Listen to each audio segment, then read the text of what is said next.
bencana ini terjadi di Sumatera Utara, bukan hanya bahkan di Tapsel, tapi bahkan ada di Sibolga, bahkan ada di Tapanuli Utara, ada di Kabupaten Hubang Hasundutan. Belum lagi kita bicara soal di Sumatera Barat, belum lagi bicara soal di Aceh, Tamiang, lain sebagainya.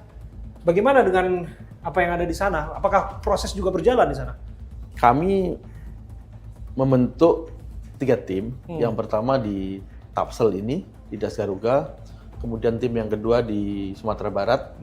Kemudian yang ketiga ada di Aceh, di Tamiang. Semua sedang berjalan, cuman ini yang alat buktinya sudah kami temukan. Adanya kausalitas sebab akibat, adanya penebangan itu membuat bencana. Kemudian ada orang meninggal. Ini udah terangkai, 2 alat buktinya udah cukup, makanya ini kami dulukan menjadi prosesnya proses penyidikan. Sementara yang lain masih kita proses penyelidikan. Dalam hal ini tersangkanya berarti korporasi ya? Kami sedang proses untuk menentukan siapa tersangkanya nih. Kan penyidikan adalah mencari siapa yang bertanggung jawab. 2 alat bukti yang menunjukkan bahwa mereka adalah pelaku, makanya mereka harus bertanggung jawab. Kalau di penyelidikan yang kami laksanakan itu kan untuk mencari peristiwanya apa sih yang terjadi di proses penyelidikan kemarin tentunya. Jenderal, publik tentu juga bertanya-tanya, kalau kita bicara soal penindakan hukum, law enforcement, ya mesti dan harus dilakukan. Tapi bagaimana upaya pengawasan yang semestinya juga dilakukan sedari dini sehingga tidak terjadi hal sedemikian rupa, hal yang menyakitkan kita semua, bencana alam yang sangat parah yang terjadi di wilayah Sumatera Utara, Sumber, dan juga Aceh begitu. Bagaimana pengawasan selama ini berjalan?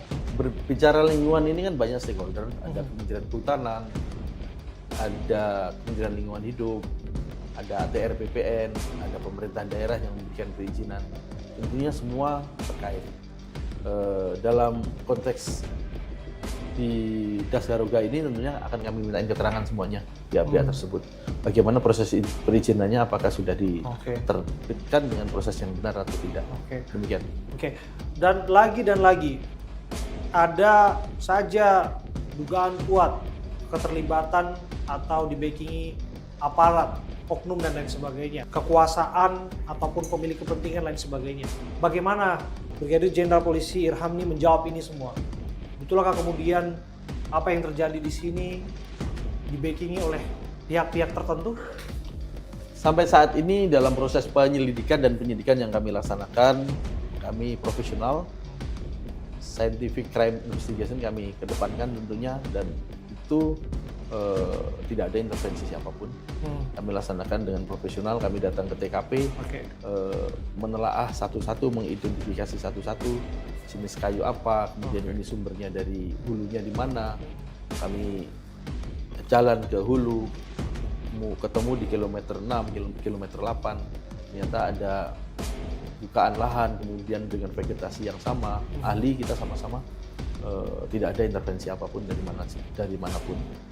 Nah, kalaulah kemudian pengembangan itu sampai pada titik di mana seseorang patut diduga bertanggung jawab di sana, entah itu memberi izin, entah itu orang yang diduga juga memiliki kong kali kong atau afiliasi dengan korporasi tersebut, bagaimana memastikan bahwa proses penyidikan ini tetap berjalan tanpa pandang bulu?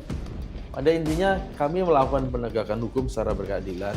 Basisnya adalah alat bukti. Selama itu ada bukti yang mengatakan bahwa dia yang melakukan, pastinya siapapun harus ditegakkan. Tapi kalau tidak ada alat bukti bahwa dia pelakunya, tentunya kan kita tidak bisa menetapkan dia sebagai tersangka ataupun pertanggungjawaban kepada yang bersangkutan. Dan kalau kita lihat kan ini lagi dan lagi ini sungguh memilukan bahwa saudara-saudara kita di sana bukan hanya kekurangan bahan makanan, tapi mereka juga menunggu kepastian. Bahkan ini disebut bahkan kejahatan lingkungan yang memang harus ditindak. Ada di Aceh, ada di Sumatera Barat, ada di Sumatera Utara. Apakah kemudian proses ini bisa ditangani benar secara transparan sampai seadil-adilnya? Karena kalau kita melihat ini kan sungguh banyak, sungguh masif. Titik-titiknya pun kalau kita lihat juga lebih dari apa yang kita presentasikan hari ini. Kalau kita lihat hari ini kan hanya 2 titik, ada Garuga dan Anggoli. Titik-titik lain akan seperti apa, Jenderal? Baik, terima kasih. Kemarin juga kami sudah diundang di Satgas PKH Di sana data dan informasi juga banyak diberikan kepada kami. Nanti kami pilih mana yang prioritas untuk dilakukan penegakan hukum. Mungkin ada hal-hal yang dilakukan denda atau dan sebagainya, nanti dipilah dulu oleh pimpinan. Dalam hal ini Satgas PKH. Tapi yang jelas kami mengawali dengan TKP ini, Das Garuga dan Angoli, dan tentunya kami akan melakukan penegakan hukum secara berkeadilan dan profesional tentunya itu. Kita juga ingin lihat ancaman hukuman ya. Ancaman hukuman yang akan dikenakan kepada tersangka. Nah, ini barangkali bisa menjadi pesan kuat siapapun di luar sana untuk tidak bermain-main, tidak mengulang hal serupa gitu, karena ada risiko besar yang sudah kita lihat pasal yang akan diterapkan kepada tersangka. Pak Irham nih. Tentunya sangkaan kami akan kami terapkan adalah pasal 98 ayat 3. Di situ bedanya adalah korbannya luka berat dan meninggal dunia. Itu yang penting. 98 dan 99 bedanya adalah sengaja ataupun kelalaian. Kita coba lihat apakah memang terjadi ini karena kesengajaan atau kelalaian. Perlu pendalaman saksi-saksi, bagaimana proses perencanaan, bagaimana proses mereka melakukan kegiatan-kegiatan di lapangan. Ini sedang kami dalami, Mas. Tapi yang jelas kami sangkakan dengan dua pasal ini, baik sengaja ataupun kelalaian mereka. Ancaman hukumannya jelas, tentunya sangat berat, 15 tahun, minimal 5 tahun. Terakhir Pak Irham nih, apa yang ingin Anda sampaikan mengenai peristiwa ini, peristiwa yang menyakitkan bagi bangsa ini, dan tentu juga Anda sebagai penegak hukum punya bukan hanya tugas tapi kewajiban moral untuk memastikan bahwa keadilan juga ditegakkan seadil-adilnya. Tentunya kami mengucapkan turut belasungkawa dan berduka cita kepada sahabat kita, saudara kita yang ada di daerah bencana. Semoga rekan-rekan kita, saudara kita dikuatkan untuk menghadapi situasi ini.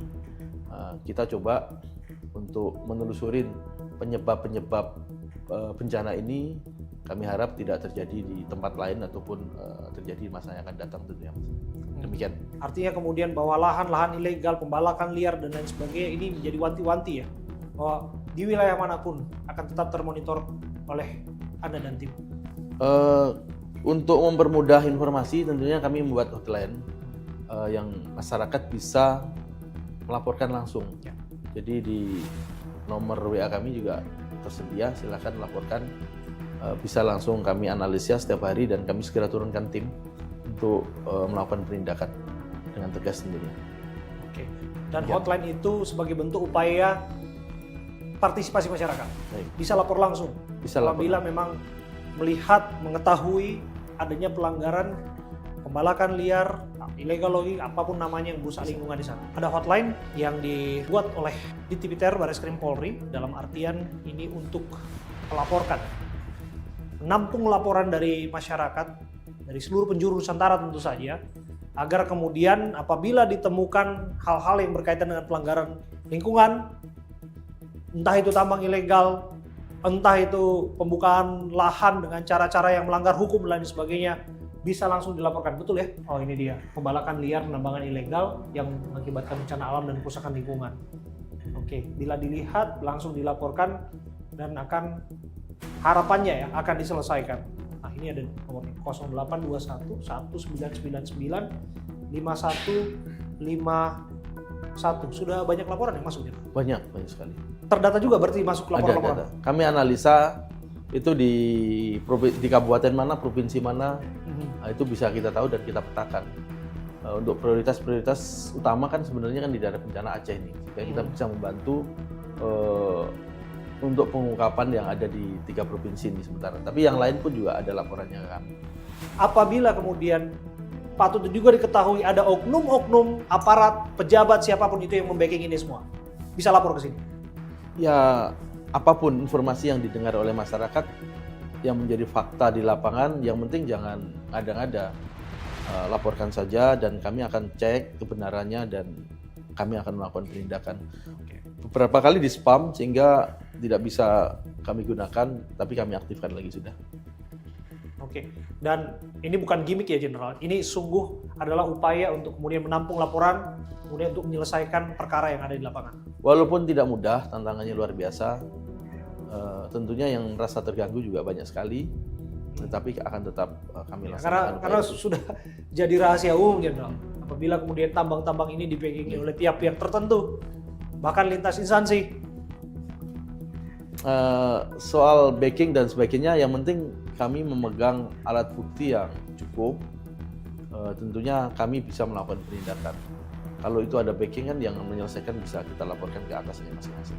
Terima kasih Brigadir Jenderal Polisi Irhamni, Ditbiter Bareskrim Polri yang hari-hari ini bertugas untuk memastikan siapa yang bertanggung jawab bencana alam di Sumatera. Kita akan lihat tentu saja jawaban itu akan disampaikan oleh Pak Irhamni kepada kita. Terima kasih. Selamat bertugas, Jenderal. Terima kasih Mas, mohon dukungannya.